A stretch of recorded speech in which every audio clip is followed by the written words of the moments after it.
Eu quero que abra a sua Bíblia no Salmo de número 37.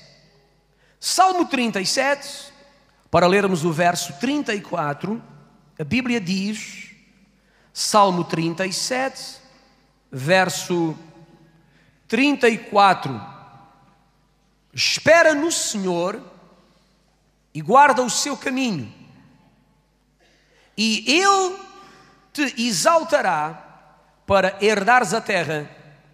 Tu verás quando os ímpios forem desarraigados. Eu vou ler outra vez. Espera no Senhor. Este esperar significa: não faças asneiras, não te precipites. É melhor ficar quieto, esperar no agir de Deus, do que agires tu precipitadamente.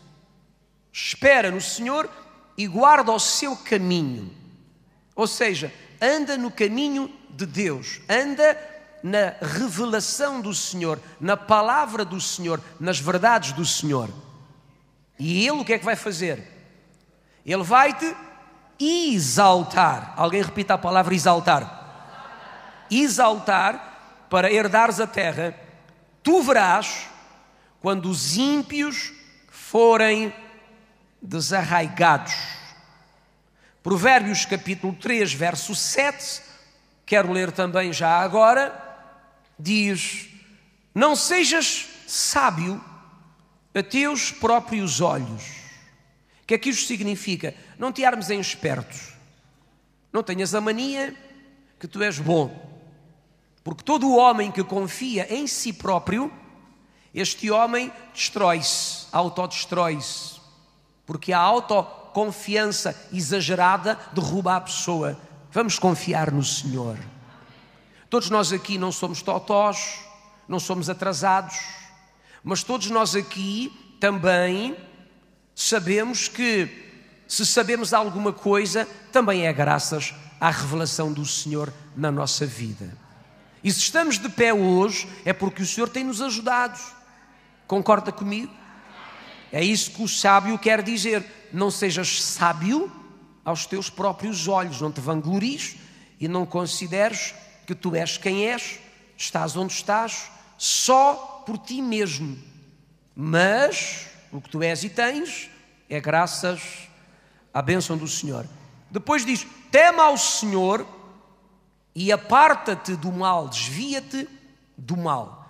Então os dois versos que eu li é para estabelecer aqui uma ideia que eu penso que é importante e eu quero partilhá-la com os irmãos.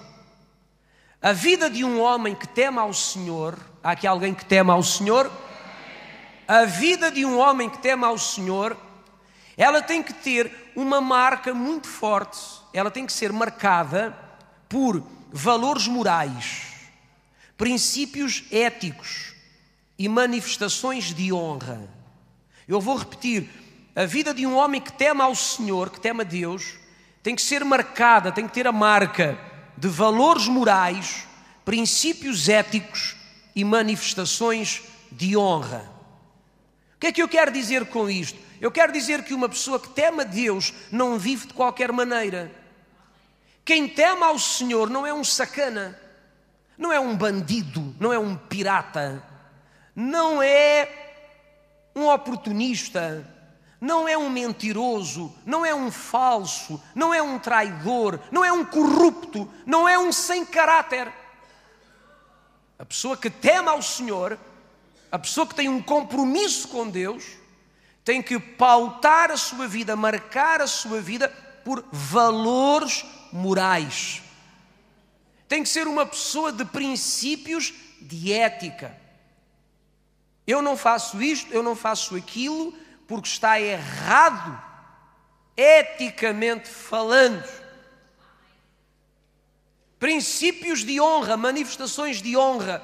Quem é digno de honra, sempre vou honrar. E não irei desonrar aqueles que são dignos de serem honrados. Valores morais, estamos a falar de comportamentos, de posturas limpas, honestas, dignas, justas, corretas. E um homem que teme a Deus, um homem que tem um compromisso com Deus, não vive de qualquer maneira. ele marca a sua vida por este tipo de postura. Para os irmãos terem uma ideia, eu vou dar um exemplo do que eu estou a falar. Alguém se lembra quando José, já na terra do Egito, na casa de Potifar, foi assediado pela mulher do seu patrão? Quem se lembra, diga eu. O que é que ele fez? A Bíblia diz que ele fugia dela. Por que é que ele fugia dela? Hipótese A, era gay. Hipótese B, não era homem suficiente para ela. Hipótese C, era um homem que temia ao Senhor. Exatamente. E porque ele temia ao Senhor, ele tinha a sua vida marcada por valores morais. Ele sabia que relacionar-se sexualmente com uma mulher que não era a sua era uma desonestidade moral. Então ele fugiu dela. Ele sabia que aproveitar-se da fraqueza da mulher do patrão era uma grande falta de postura, de ética. Era trair a confiança de um homem que confiou nele.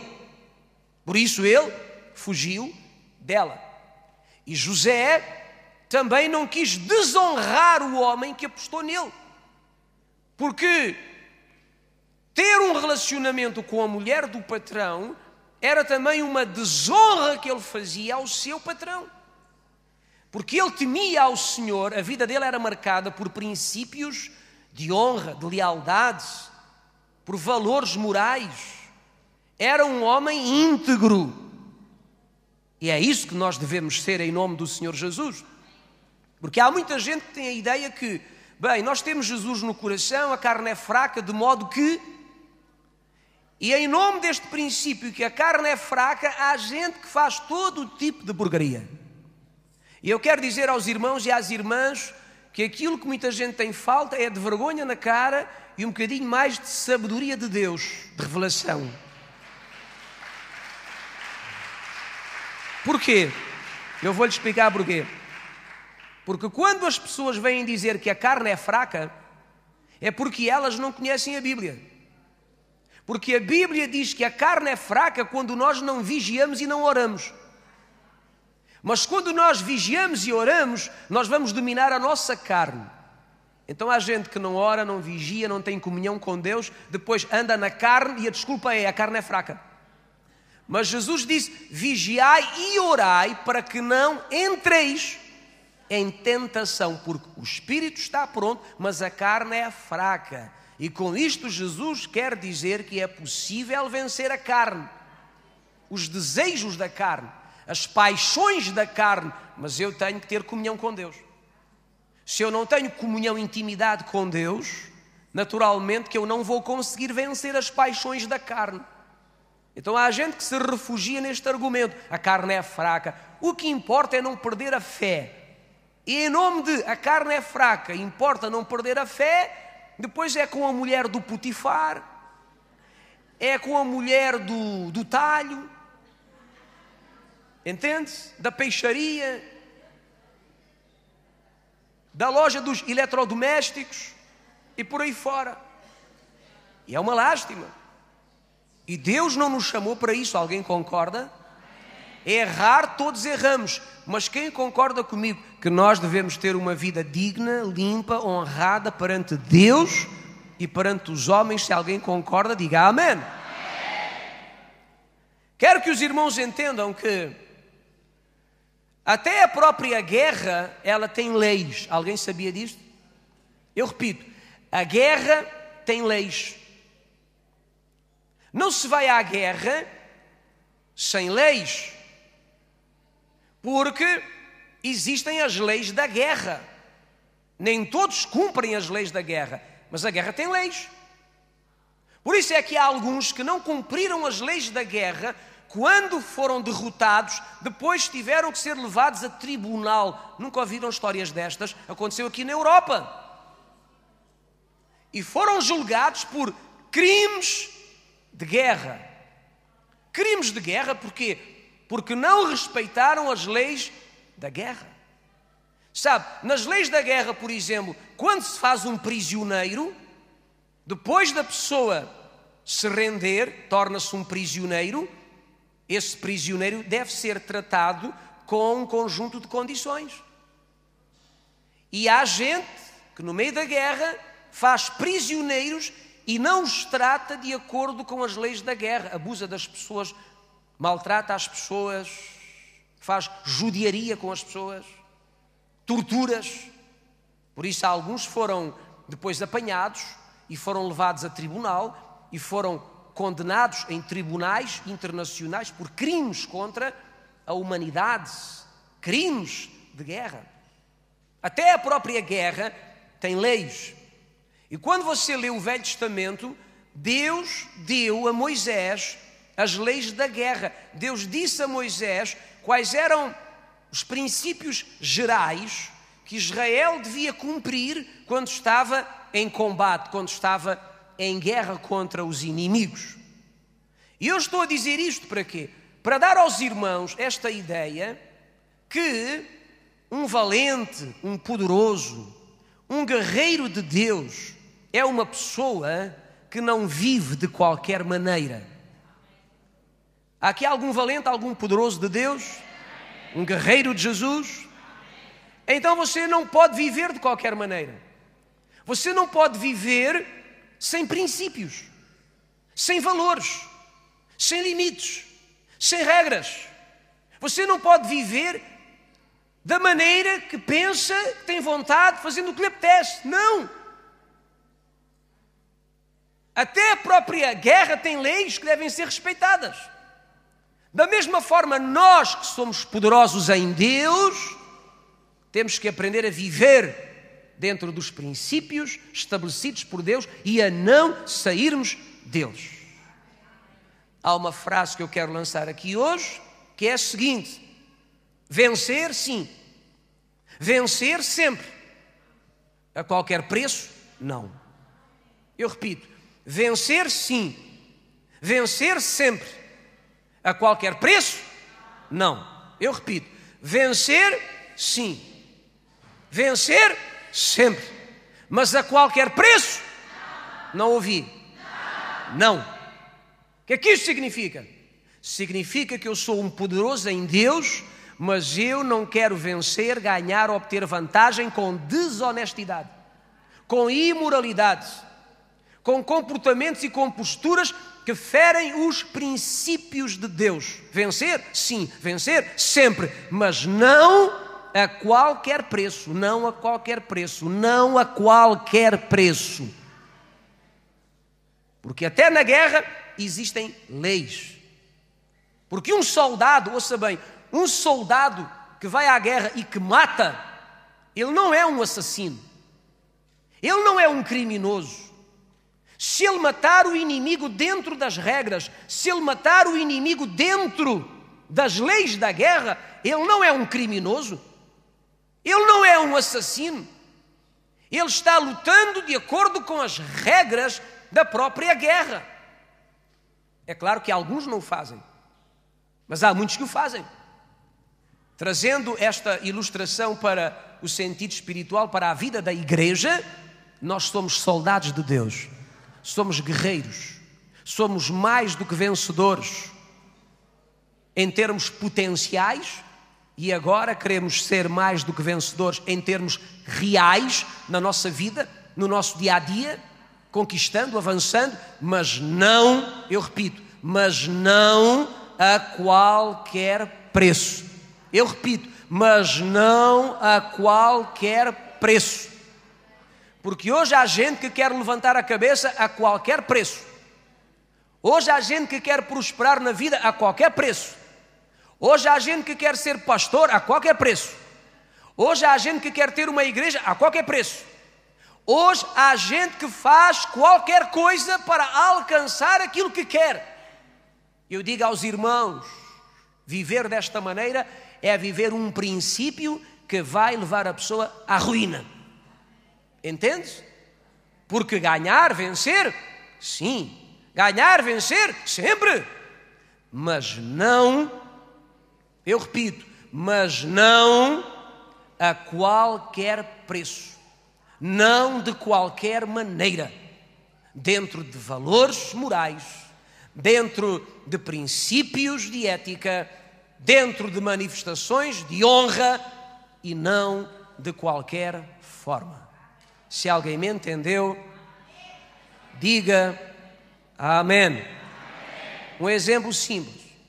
Há gente aqui que é um guerreiro nos negócios, mas se você é um valente do Senhor, ouça isto: não queira prosperar a qualquer preço, não queira prosperar com engano, com falsidade, com mentiras, com vigarices, porque aquilo que você está fazendo a outros vai cair em cima da sua cabeça. Entende? É esta a ideia que eu quero colocar nos irmãos hoje. Um valente e um poderoso deve entender que deve marcar a sua vida por princípios reais.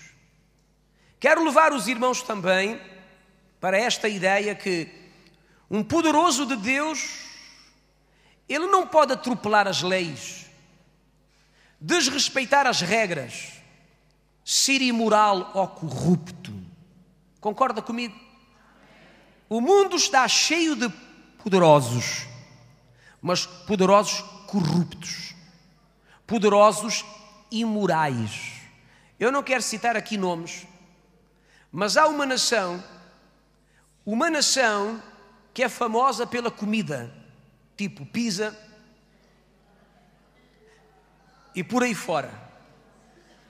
E é uma nação que é administrada por um homem que os irmãos sabem tão bem quanto eu que é um homem poderoso. É um homem poderoso. É um homem tão poderoso que com alguns telefonemas ele consegue ilibar pessoas que foram apanhadas a roubar. Imagine só.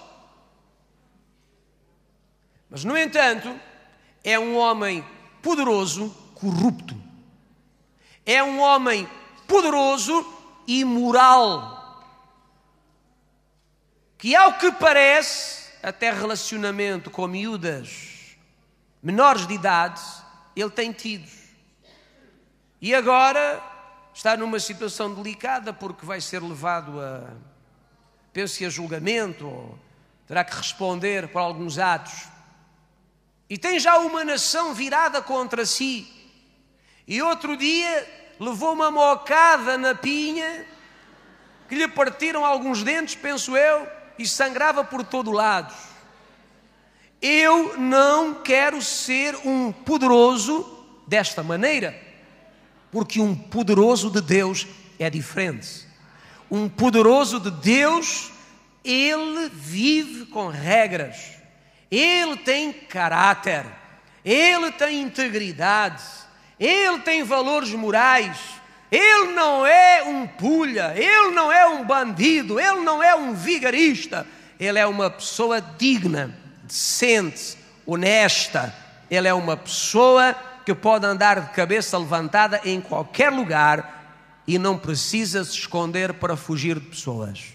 E eu quero trazer os irmãos para esta ideia. É este tipo de poderosos que nós temos que ser em Cristo Jesus.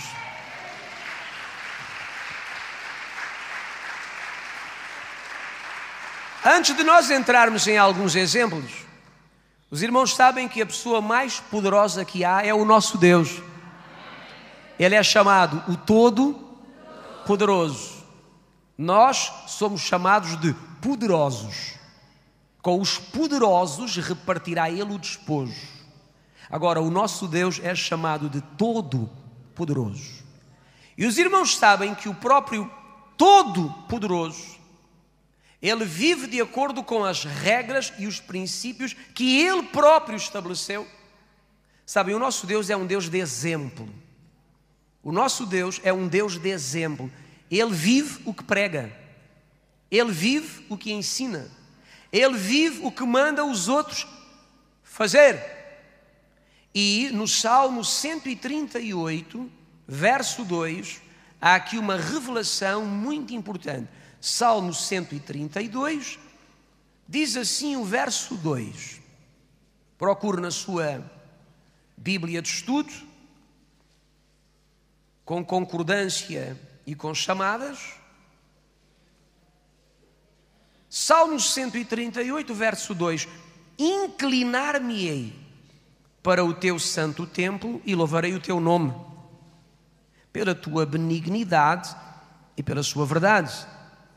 Pois, agora anote, engrandeceste a tua palavra acima de todo o teu nome. Anote bem isto: engrandeceste a tua palavra acima de todo o teu nome. O que é que isto significa? Significa que Deus colocou o seu poder abaixo da sua palavra. Entendeu o que eu disse? Deus colocou o seu poder abaixo da sua palavra.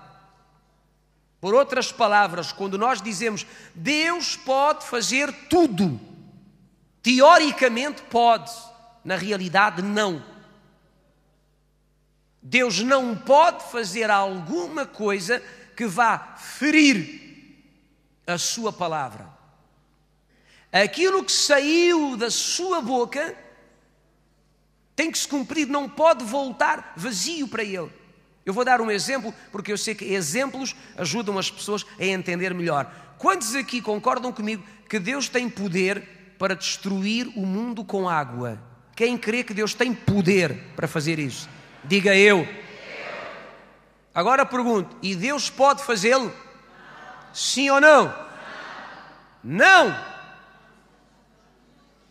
E porque é que Deus não pode? Pastor, Ele tem poder, já o fez uma vez. Esse é o problema. É que quando Ele o fez no passado, quando Ele o fez no tempo de Noé, Ele empenhou a sua palavra dizendo nunca mais. Assim diz o Senhor Todo-Poderoso: nunca mais eu vou destruir o mundo com água, nunca mais. A partir do momento que Deus diz nunca mais vou destruir o mundo com água, Deus limitou-se a Ele próprio, e ainda que Ele tenha o poder de destruir o mundo com água, Ele não o pode fazer, porque empenhou a sua palavra. E é isto que a palavra do Senhor diz no Salmo 138: engrandeceste a tua palavra acima do teu nome. A palavra está acima do nome. O nome de Jesus tem o poder para que aconteçam milagres. O nome de Jesus é o nome exaltado que tem em si mesmo vida, unção. Mas a Bíblia diz que se Deus falou alguma coisa, o seu nome, o poder do seu nome, não pode alterar o que Deus falou.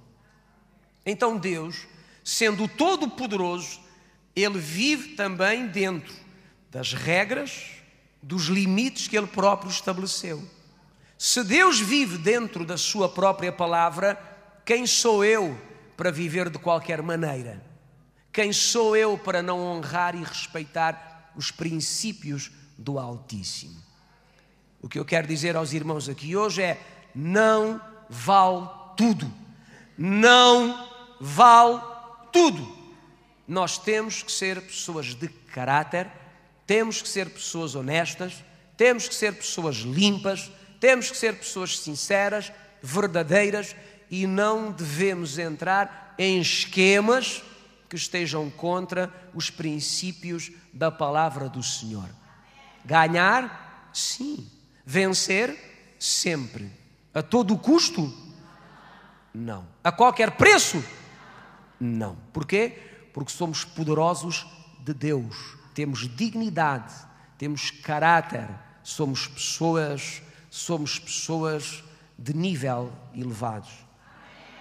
Eu e tu. Agora, irmãos, eu pensei em 2 exemplos para trazer aos irmãos aqui hoje. 2 exemplos. Há muitos mas eu selecionei 2 que são bons e podem nos ajudar. O primeiro exemplo é o exemplo de um homem poderoso, um homem valente, um poderoso de Deus, que acabou falido, acabou arruinado, porque ele não conseguiu viver princípios ou valores morais. O nome deste homem é Sansão. Os irmãos sabem que Sansão era um nazireu, não era um narizeu. Um narizeu é uma pessoa que tem algum problema no nariz. Ele era um nazireu. O que era um nazireu? Um nazireu era uma pessoa muito especial, era uma pessoa que Deus escolhia desde o ventre. Alguém aqui crê que Deus escolhe pessoas? Deus escolhia a pessoa desde o ventre da sua mãe. Então o Senhor aparecia à pessoa para dizer à mulher: olha, o teu filho é nazireu, é escolhido por Deus desde o ventre. E havia coisas que um nazireu não podia fazer, como por exemplo, beber álcool ou beber o sumo da uva. Não podia. Normalmente isto era proibido a um nazireu. Mas no caso de Sansão, havia uma outra condição, que era o cabelo. Havia ali uma aliança entre Deus e Sansão, e a mãe de Sansão também, porque lhe foi dito a ela que o cabelo dele nunca devia ser cortado. E o cabelo de Sansão não foi cortado, e Sansão tornou-se um juiz na terra de Israel. Os irmãos sabem que houve uma época em Israel em que Deus ajudava Israel através de juízes. O que era um juiz? Um juiz era um homem. Não era aquilo que vocês estão a pensar, alguém que estudou direito e fez magistratura e estava num tribunal. Não. O juiz era um homem que Deus escolhia e que Deus ungia e que Deus usava para libertar o seu povo da opressão dos inimigos. Quantos aqui se lembram de Gedeão? Gedeão, na casa dele, era o último, e a família dele era a última em Israel, o último dos últimos, e foi um juiz na terra de Israel. Foi através de Gedeão que Israel se libertou completamente dos midianitas. Bem, no tempo de Sansão, Israel estava oprimido pelos filisteus, não era? Filisteus. E os filisteus oprimiam o povo de Israel. Chegou uma altura que Deus enviou um juiz para libertar. Quem? Sansão. E agora eu quero que os irmãos percebam por que razão eu disse que Sansão era um homem que não conseguiu viver valores morais e acabou falido e destruído. Sansão tinha um grave problema na vida, uma grave fraqueza. Os irmãos vejam na vossa Bíblia, livro de Juízes. Juízes. O livro de Juízes é um livro que fica logo a seguir a Josué. Juízes 14, verso de número 1, 2 e 3. Olha o que a Bíblia diz, Juízes 14, 1, 2, 3.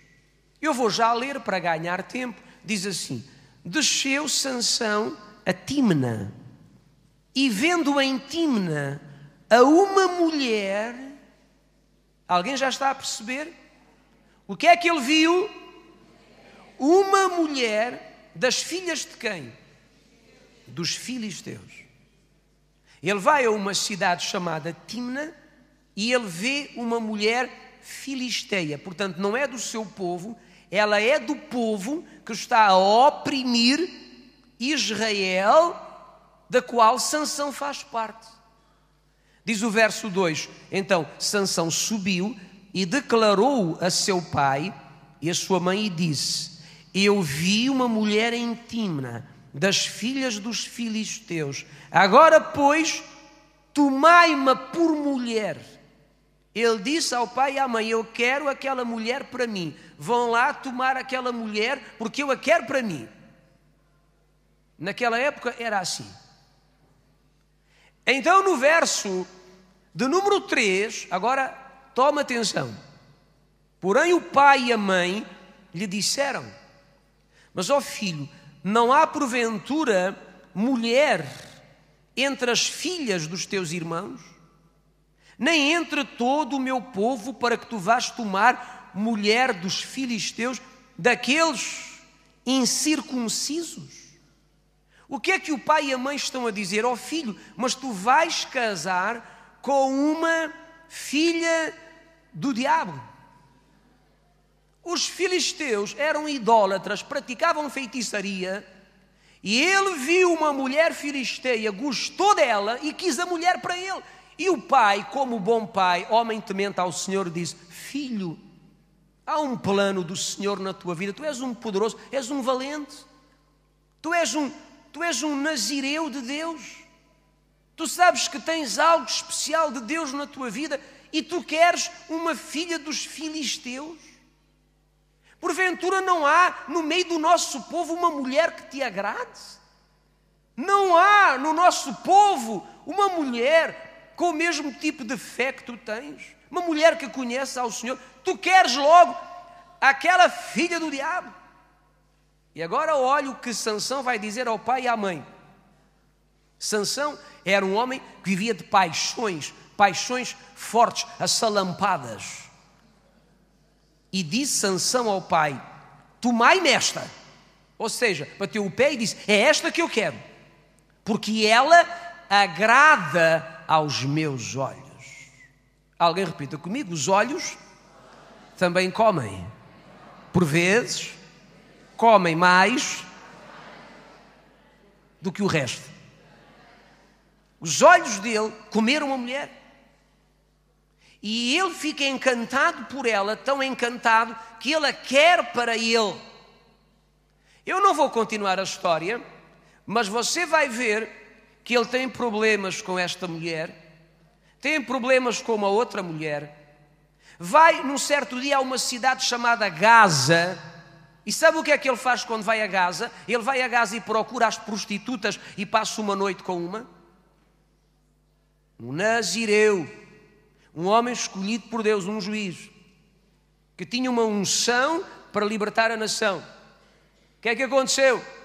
Os habitantes de Gaza descobriram que Sansão estava na cidade, eram filisteus, queriam matá-lo, queriam prendê-lo, trancaram as portas da cidade para que ele não pudesse sair da cidade.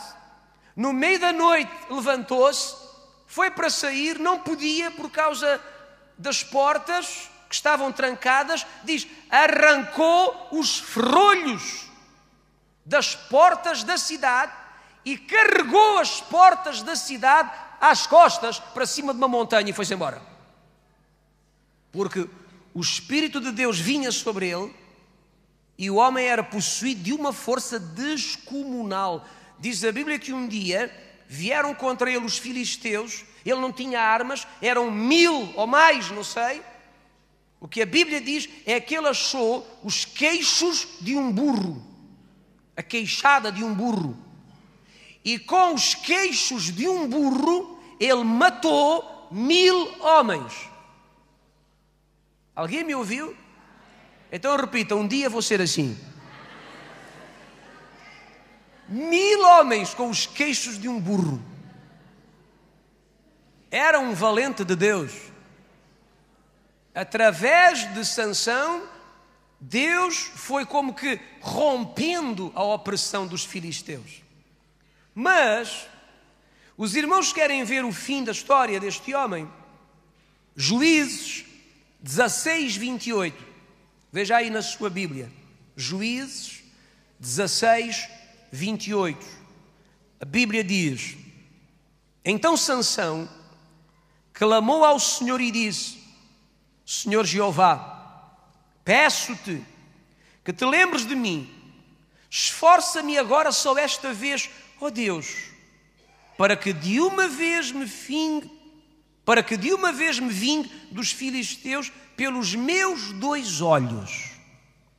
vingar-se pelos olhos. O que é que aconteceu? Aconteceu que ele perdeu os olhos. É interessante que o primeiro verso que eu li para vocês diz que ele cobiçou uma mulher. Os olhos comeram uma mulher. Ele comeu a mulher toda com os olhos. Filisteia.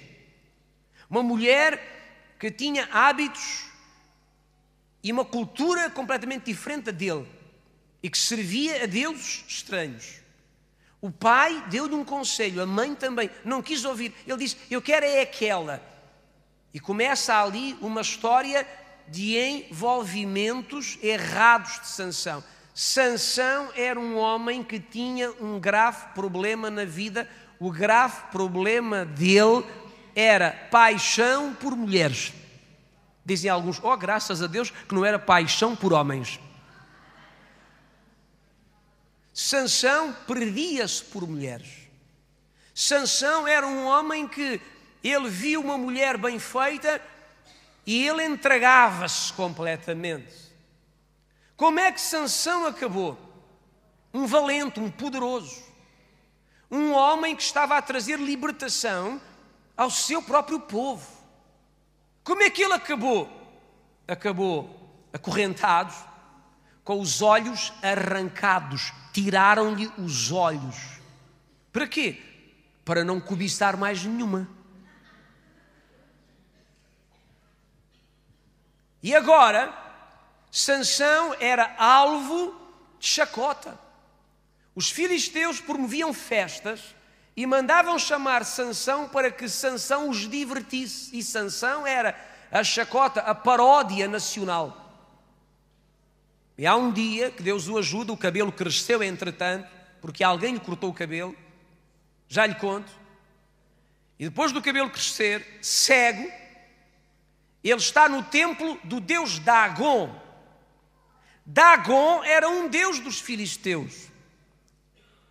Trouxeram Sansão para se divertirem com ele, e Sansão sentiu que estava próximo dos pilares, das colunas principais do templo, onde estavam milhares de pessoas. Ele orou e disse, Deus ajuda-me, pelo menos só mais uma vez volta a dar-me aquela força que me davas quando era preciso, de tal maneira que eu me vim pelos meus olhos. E Deus deu, e ele derrubou aqueles dois pilares, o templo caiu, toda a gente ali morreu. Diz que matou mais gente naquele dia do que em toda a sua vida. Mas este Sansão não conseguia viver valores morais. Era um homem que vivia de mulher em mulher, entende? Ele não era capaz de se pegar a uma mulher decente, digna, honrada de Deus, que tivesse a sua fé. Ele via uma, ela o encantava e é esta. Sabe o que aconteceu? Apaixonou-se por uma bandida chamada Dalila. Dalila. E Dalila, ela o traiu. Aliás, a outra que ele teve antes de Dalila, também o traiu, porque ele só se metia com as mulheres erradas. Era as mais descascadas, as mais despidas. Era com essas. E logicamente que não valiam nada. Traíam-no. Um dia contou um segredo a ela e depois colocou esse segredo como uma adivinha. E ela contou o segredo aos inimigos e ele perdeu a aposta e depois jogou a mulher fora. Depois veio Dalila. Bem, Dalila o que é que fez? Dalila começou a querer saber porque é que ele tinha aquela força sobrenatural. E começou a receber propostas de muito dinheiro para descobrir o segredo dele. E ele o que é que fez? Ele ao princípio brincava com ela. Ela dizia, Sansão, meu amor, se tu me amas, conta-me qual é o segredo da tua força. E ele começou a brincar com ela. Ele começou a dizer, sabes, se me amarrarem com não sei quantas cordas, não me consigo libertar. E começou por aí. Até que chegou aos cabelos. Se me amarrarem as tranças com umas estacas cravadas na terra, eu já não tenho força. E o interessante é que à medida que ele dizia alguma coisa, ela mandava fazer enquanto ele dormia, punham a dormir no colo dela. E depois mandava amarrá-lo, com as cordas novas, com as 7 cordas, prender o cabelo com estacas na terra e por aí fora, até que um dia ela tem uma conversa a sério com ele e diz: tu não me amas? Olha, sabes uma coisa, Sansão? Nunca mais, entre mim e ti acabou-se. Aquelas coisas que a gente faz depois da meia-noite acabou-se. Porquê? Porquê? Porquê? Porque tu não me amas de verdade. Se tu me amasses, tu não gozarias comigo, tu contarias a verdade. E diz que ela tanto pressionou, que ele ficou com a alma perturbada e foi-lhe contar e disse: olha, é assim, o meu segredo está nos cabelos. Se me cortarem os cabelos, perdi a força. É uma aliança que tenho com Deus, sou nazireu de Deus. Conclusão: enquanto ele dormia, ela mandou chamar um cabeleireiro da época, com uma navalha, cortou-lhe as tranças. Aí acordou, disse: Sansão, os teus inimigos vêm aí. E diz que ele acordou e disse: eu vou levantar-me, eu vou libertar-me e eu vou dar uma porrada neles outra vez. Já o tinha feito algumas vezes antes. E diz a palavra, mas ele não sabia que o Espírito Santo já o tinha deixado. Quando? Quando os cabelos foram cortados. O que é que aconteceu? Ele tentou libertar-se, não conseguiu, a força não se manifestou, a aliança foi quebrada, o nazireu quebrou a aliança com Deus, Deus quebrou a ação do Espírito na vida dele. Foi preso. Os olhos foram arrancados e depois acabou conforme nós lemos. É triste ler esta história. Concorda comigo? Este homem era um valente, era um poderoso, era um homem que Deus estava a usar, mas era um homem que não conseguia viver valores morais. E sabe que eu já conheci muita gente que tinha condições para fazer muito na vida, mas é tão porco, tão imundo, tão sujo, tem pensamentos tão maléficos, é uma pessoa tão imoralzinha que dá 3 passos em frente, 4 para trás e não sai disto. Eu digo aos irmãos, Deus requer de nós uma vida limpa para nos ungir com força e virtude para vencer. Entende? Deus não ajuda pessoas de qualquer maneira.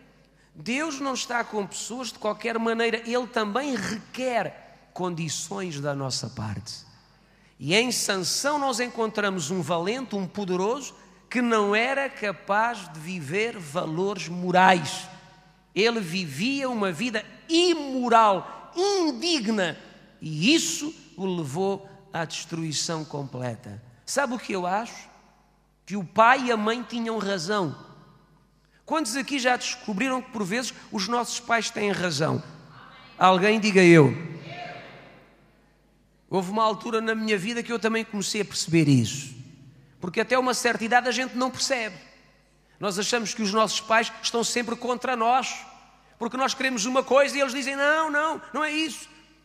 Mas depois há uma altura que começamos a perceber que eles não estão contra nós. Eles têm a razão, sabem mais do que nós. E se Sansão tivesse ouvido o conselho do seu pai e da sua mãe, e se tivesse procurado uma mulher dentro do seu povo, provavelmente o fim da sua história tinha sido completamente diferente. Então, porque não conseguiu viver valores morais, ele acabou destruído prematuramente e não conseguiu cumprir o propósito de Deus para a sua vida. Há poderosos que ficam pelo caminho porque não conseguem viver princípios reais, princípios de integridade, valores morais, éticos, entende? O segundo caso que eu quero partilhar com os irmãos para terminar é Davi. Sabem que Davi é uma das personagens mais importantes da história da Bíblia. Davi era um grande homem. Eu repito, Davi era um grande homem. Davi era uma grande pessoa. Davi era um homem com atributos magníficos. Davi era um grande rei e era uma grande pessoa.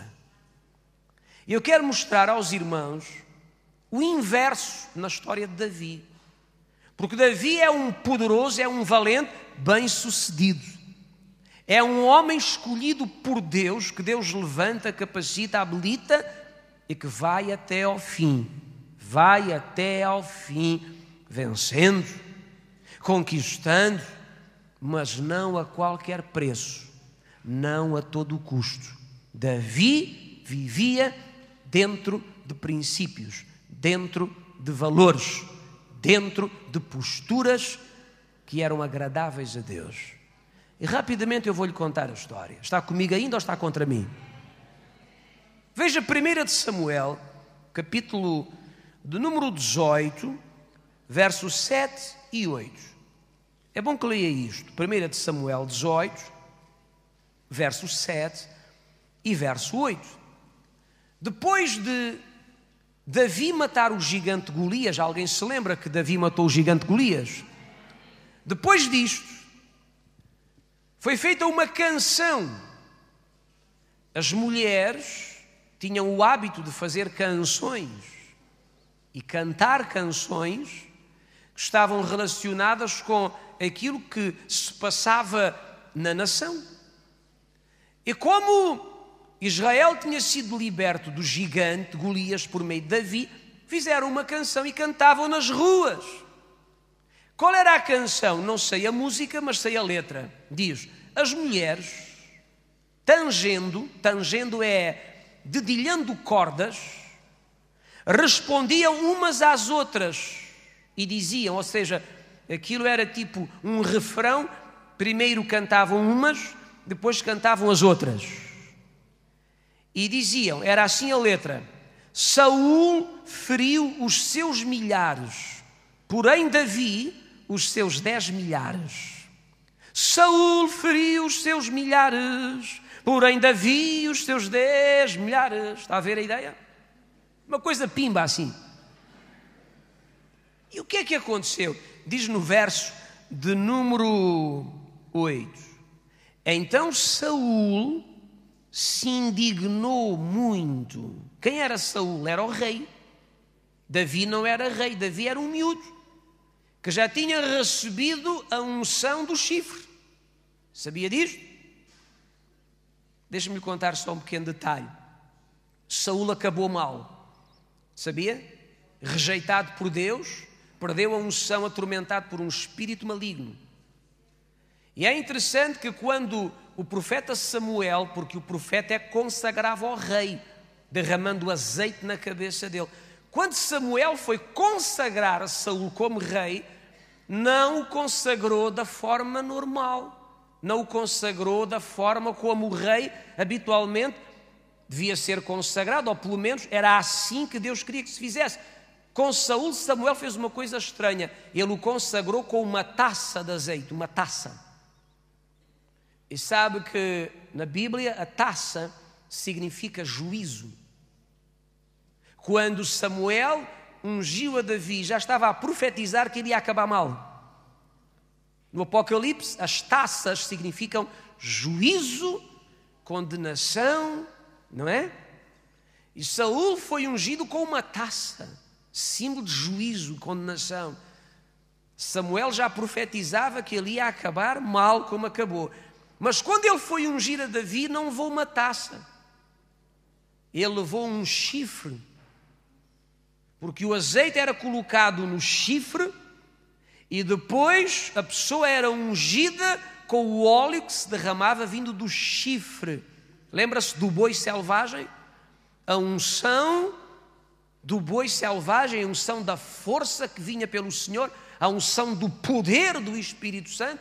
E então Davi foi ungido com o óleo derramado de um chifre, que significa poder vindo de Deus. E Saul foi ungido com uma taça, que significa juízo, condenação. É interessante, é só uma parte para os irmãos. Mas o Saul, que era o rei, depois de Davi ter matado Golias, percebeu que as pessoas ficaram tocadas com o gesto de Davi, porque Davi era um miúdo e Golias era um gigante, ele o matou em nome do Senhor. E as mulheres cantavam e diziam: Saul matou milhares, mas Davi matou os seus 10 milhares, ou seja, Davi fez 10 vezes mais que o rei. Saul se indignou e Saul disse: o que é que falta a este miúdo senão o reino? Por outras palavras, se ele quiser, ele tem o apoio do povo, as pessoas estão com ele, se ele quiser, ele vai derrubar-me e vai tomar o meu lugar. Eu peço aos irmãos que tomem atenção só alguns minutos, eu depois termino. Olhe para mim. Davi, por natureza, era um valente. Antes de ser ungido, já ele era um valente. Era pastor de ovelhas e uma vez matou um leão e outra vez matou um urso para defender o seu gado. Isto já prova valentia na sua maneira de ser, na sua personalidade. Depois foi ungido como rei, mas ele não assumiu o trono. Deus mandou Samuel ungí-lo, mas ele não se assentou no trono. Não, levou muito tempo. Depois veio a história do gigante Golias, em que o miúdo Davi, já com a unção de rei na cabeça, não estava no trono, não reinava, mas tinha já a unção sobre ele, matou Golias. E agora os irmãos têm que me ouvir atentamente. Já havia um grande desconforto em Israel por causa de Saul. E quando Davi aparece e mata Golias, ele torna-se um herói nacional. E Davi, se ele quiser, ele tem condições de depor a Saul e tomar o lugar de Saul e sentar-se no trono como rei. O interessante é que Davi nunca o fez. Eu repito, Davi nunca o fez. Davi nunca mexeu uma palha contra Saul. E vocês sabem que Deus rejeitou a Saul de ser rei? Vocês sabem que Deus tirou a unção de Saul? Vocês sabem que um demónio atormentava Saul, que ele não conseguia dormir nem descansar, e tiveram que mandar chamar Davi para tocar a harpa. E quando Davi tocava e cantava, o espírito da depressão saía dele ou aliviava-o e ele sentia-se melhor, diz a Bíblia. Era um espírito perturbador que estava sobre a vida do rei. Davi sabia.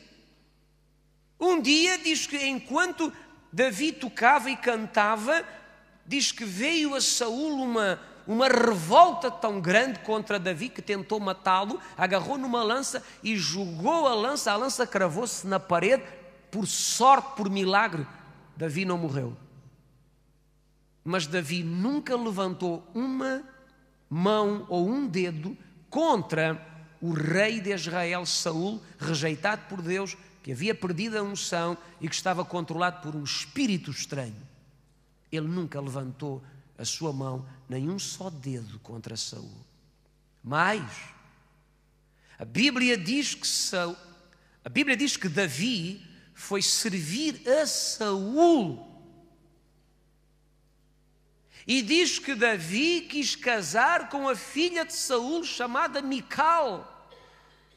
E agora você vai se rir, porque quando Davi disse a Saul que queria casar com a filha dele, Saul disse: se tu queres casar com a minha filha, tu tens que me dar uma coisa, uma prova de que realmente tu estás comigo, estás do meu lado. Davi disse: o que tu quiseres. O que é que o rei quer? E Saul pediu a Davi que queria, para lhe dar a filha, queria que ele lhe entregasse, estão prontos? 100 prepúcios de filisteus. Eu repito, 100 prepúcios de filisteus. É claro, os irmãos não sabem o que são prepúcios. Prepúcios é uma coisa que só os homens têm. As mulheres não têm. E é uma coisa que fica ali no meio das pernas dos homens. E disse Saúl a Davi: se tu queres casar com a minha filha, tu tens que me trazer aqui 100 desses coisas de filisteus. E disse Davi: ok, eu vou buscá-los. E diz que foi, matou 200 filisteus, cortou-lhes o material e trouxe e entregou ao rei. Disse: rei, tu pediste 100, mas eu estou tão apaixonado por Mical e quero-me casar com a tua filha, e quero tanto que em vez de 100 prepúcios eu trouxe 200. É de um homem valente, certo? Há irmãos e irmãs assim meio enjoados. Eu só estou a dizer o que a Bíblia diz. E Davi nunca levantou uma mão contra Saúl. Houve uma altura que Davi teve que fugir de Saúl porque Saúl queria matá-lo. Vocês sabem que Saúl andou a perseguir Davi pelo campo, pelas montanhas, pelas grutas, cavernas da terra? Olhe para mim, ouça. Por 3 vezes Deus testou a Davi. 3 vezes. Por 3 vezes Deus colocou Saúl nas mãos de Davi. E Davi, enquanto Saúl o perseguia com o exército, querendo apanhá-lo e matá-lo, Deus permitiu que Davi pudesse matar a Saúl 3 vezes. A Bíblia diz que nem uma só vez Saúl foi ferido porque Davi não lhe tocou. E os companheiros de Davi disseram: mata o meu senhor. Tu não vês que é a mão de Deus que está a entregá-lo? Bem, se Deus fizesse isto conosco, se nos entregasse os nossos inimigos em mãos, o que é que faríamos? Bem, não sei. O interessante é que Davi disse aos que estavam com ele: guarde-me o Senhor me livre de eu tocar no seu ungido.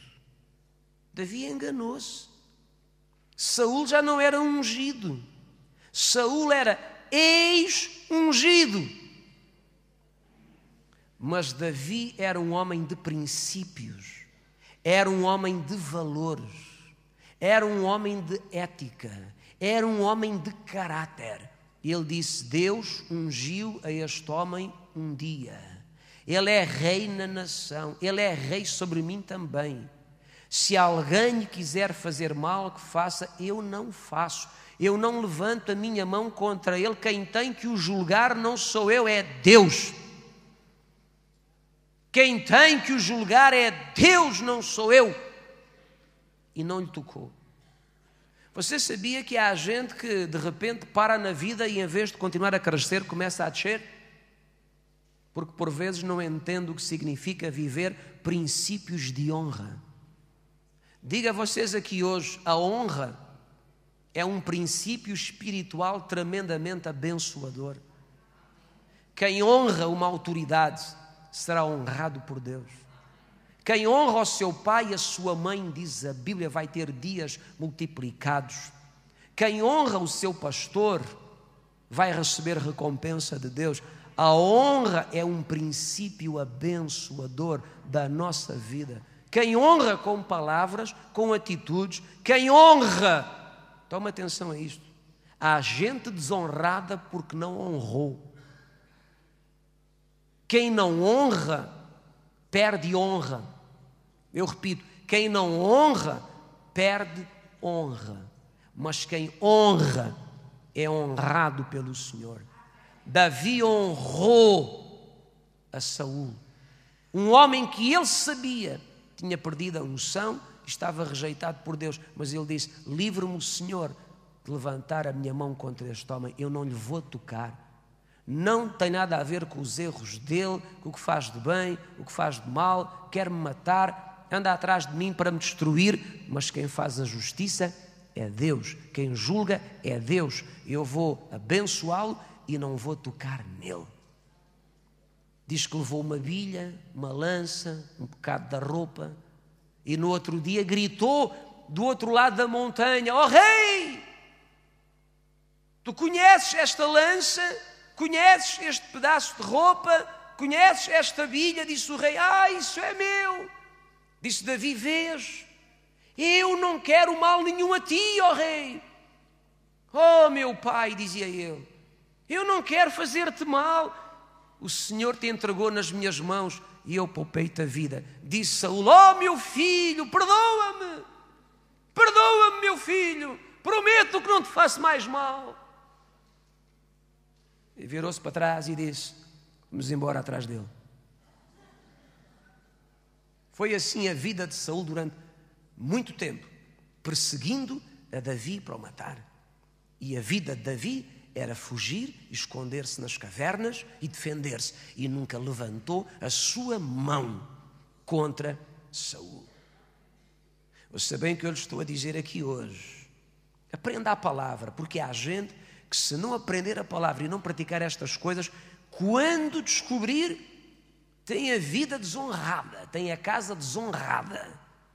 Princípios de honra é alguma coisa importantíssima na vida de uma pessoa. Olhe que as coisas não acontecem na vida das pessoas por dar cá aquela palha. Há coisas que acontecem na vida das pessoas porque as pessoas, por vezes, entendem princípios e os vivem, ou então entendem-nos e decidem não os praticar. Davi foi um homem especial na Bíblia porque tinha um coração incrível, um caráter grande, era uma grande pessoa. Davi nunca forçou a entrada no reino. Davi nunca lutou para tomar o trono, nunca. Ele esperou, alguém repita a palavra esperar. Ele esperou que chegasse a sua hora. Ele esperou que Deus o colocasse lá. Ele esperou que Deus abrisse os caminhos. Ele esperou, repito, ele esperou a hora certa. Ele esperou o momento. Alguém pergunta: se ele quisesse, poderia tomar o lugar de Saul? Mas claro que sim, quando ele quisesse. Era promover uma rebelião. Era levantar-se contra Saul. 3 vezes o pôde matar. Nunca o fez. Porquê? Porque Davi era um poderoso e um valente que vivia princípios de integridade, valores morais. Ele andava em manifestações de honra. Ele não era um vendido, um pirata, um bandido, um traidor, um falso, um dissimulado, um hipócrita. Entende isto? E por essa razão Davi acabou como acabou, por cima. Davi morreu recebendo de Deus a revelação de como devia ser construído o tabernáculo, ou melhor dizendo, o templo, neste caso, o santuário para o Senhor. Morreu velho. E foi um rei que até hoje é lembrado em Israel. E ouviu o Senhor dizer que o reino dele será eterno por causa de Jesus, porque Jesus, diz a Bíblia, porque Jesus é chamado filho de Davi. Entende isto? Agora ouça, eu estou quase a terminar. Saul foi à batalha contra um povo inimigo e morreu na batalha. Morreu Saul, morreram os filhos de Saul, a casa de Saul foi completamente destruída. E houve alguém que veio da batalha correndo ter com Davi, e Davi disse: o que aconteceu? E ele disse: eu venho dar-te uma novidade. Qual é a novidade? A novidade é que Saul morreu. Morreu Saul, o rei morreu. Ele foi ferido, estava caído por terra, muito ferido, e o rei pediu-me para que eu acabasse com ele. O rei disse-me: antes que os inimigos me apanhem e me matem, eu não consigo sobreviver ao ferimento, mata-me tu. E eu matei o rei porque ele me pediu porque estava a sofrer muito e ele não ia sobreviver. Mas, ó meu senhor Davi, o teu caminho está livre. O teu inimigo já morreu. Já se acabou a perseguição. Ele já não te vai incomodar mais. E sabe o que é que Davi fez? Davi disse, mas tu, ouve lá, tu não tiveste temor, não tiveste receio de matar o ungido do Senhor? Da mesma forma que tu o mataste, eu vou-te matar a ti. Seria interessantíssimo se nós começássemos a matar aquelas pessoas que vêm a nós com estas notícias sobre a fraqueza dos outros, a desgraça dos outros, a queda dos outros. Devíamos matá-los a todos. Esse é o problema, você não está disponível para isso. Você prefere alimentar essa coisinha que não vale nada, que é a desonra, a murmuração, a crítica, essas conversazinhas de cara a cá que não alimenta coisa nenhuma, em vez de matarmos logo de uma vez, esse tipo de coisas. É por isso que há gente que anda mal, porque permite na sua mesa conversas que não interessam, permite no seu quarto conversas que não interessam, permite na sua casa gente cheia de veneno e amargura, que só serve para destruir, e em vez de matarem as coisas más, permitem-nas. Entende? Davi matou o homem que lhe trouxe a notícia que o rei tinha sido morto. E depois de assumir o trono, Davi mandou resgatar o cadáver de Saul. E procurou se havia descendentes de Saul. Não havia ninguém. Encontraram um coxo, filho, salvo erro, de Jonatas, filho de Saul, chamado Mefibosete, coxo. E disse o rei Davi, será que ele tem algum descendente? Será que Saul tem algum filho por aí? Não, morreram todos. Há descendentes? Há um neto, filho de Jonatas, um coxo.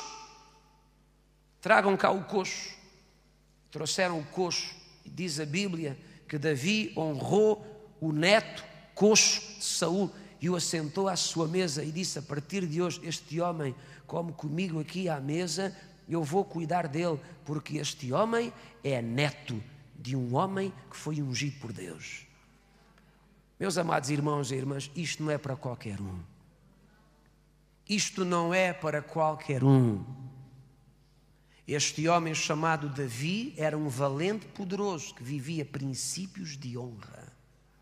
Era um homem de grande caráter e dignidade. Era um homem que foi capaz de honrar até ao fim, até depois de morto. Ele honrou.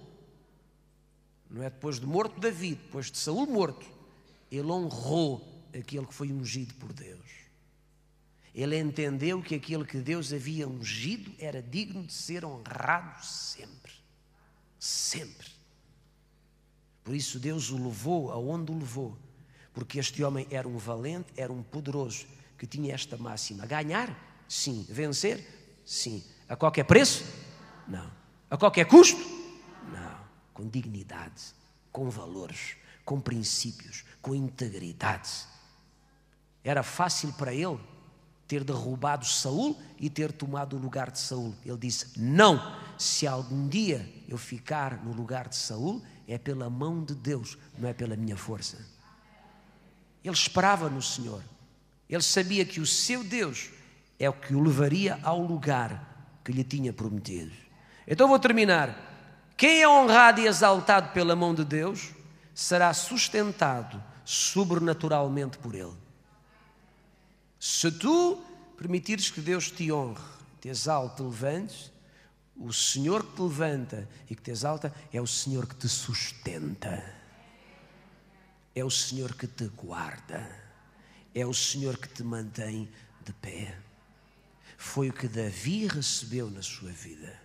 Davi esperou que Deus o honrasse, que Deus o levantasse, que na hora certa ele fosse promovido ao lugar que Deus lhe tinha prometido. Ele não mexeu uma palha contra Saul, ele não moveu uma palavra contra Saul, ele não lutou contra Saul, ele abençoou Saul, ele honrou Saul.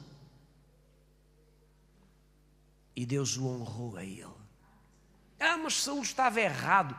Isso são contas com Deus. Mas o Saul tinha perdido a unção. Eram contas com Deus.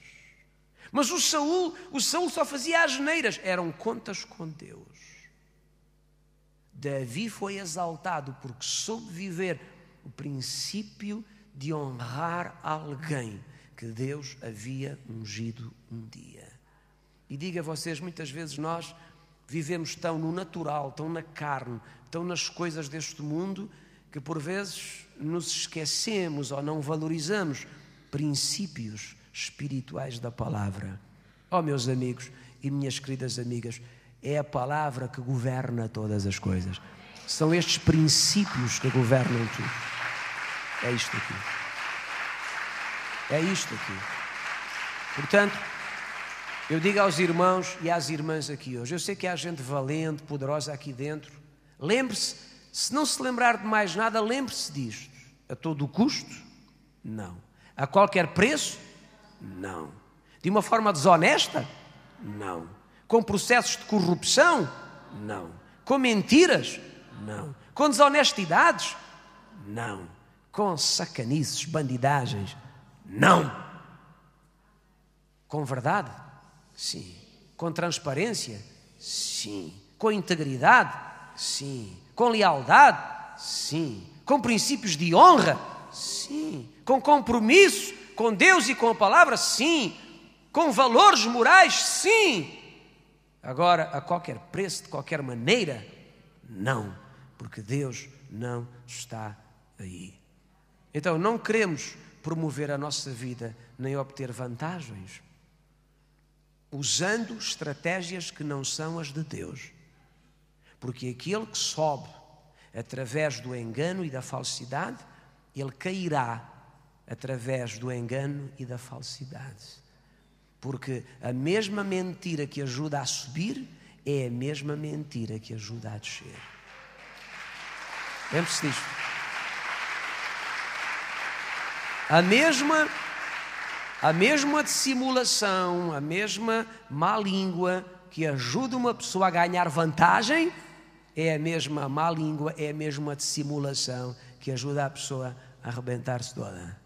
Portanto, não vá por esse caminho. É um valente, é um poderoso, ganhar, sim, vencer, sempre. A todo o custo? Não. De qualquer maneira? Não. A qualquer preço? Não. Para terminar, eu deixo com os irmãos o Salmo 63, verso 8, que é magnífico. Salmo 63, verso 8 diz: a minha alma, ela te segue de perto. A minha alma, ela te segue de perto. Alguém repita comigo. A minha alma segue de perto ao Senhor. Bem, é uma tradução diferente. A minha alma se apega a ti. Aqui diz, a minha alma te segue de perto. Ouça, siga o Senhor de perto. O que é seguir de perto? É seguir na prática da palavra. É seguir num compromisso com Deus. É seguir a integridade com valores reais. Entende isto? E depois diz ainda, e a tua destra, ela me sustenta. A tua destra, ela me sustenta. Quando tu vives estes princípios, Deus sustenta-te. Quando tu não os vives, Deus não se compromete contigo. Portanto, lembre-se de Sansão. A falta de valores morais o derrubou completamente. Lembre-se de Davi, a honra prestada a um ex-ungido, a atitude de servir uma autoridade, a atitude de não se levantar contra alguém que Deus havia ungido um dia, a atitude de saber esperar o momento em que a mão de Deus o levaria ao seu lugar, fez com que o Senhor o sustentasse até ao fim da sua vida. Espero que estes princípios, ou aquilo que falámos aqui, o ajude de alguma forma a acertar agulhas na sua vida, porque Deus só quer o seu bem e não o seu mal. Mas cada um constrói o seu caminho de acordo com as decisões que vai tomando, de bem ou de mal. Portanto, em nome de Jesus, Deus o abençoe para continuar a ser esse valente e esse poderoso que vence e que ganha mas não a qualquer preço, não a qualquer custo. Amém.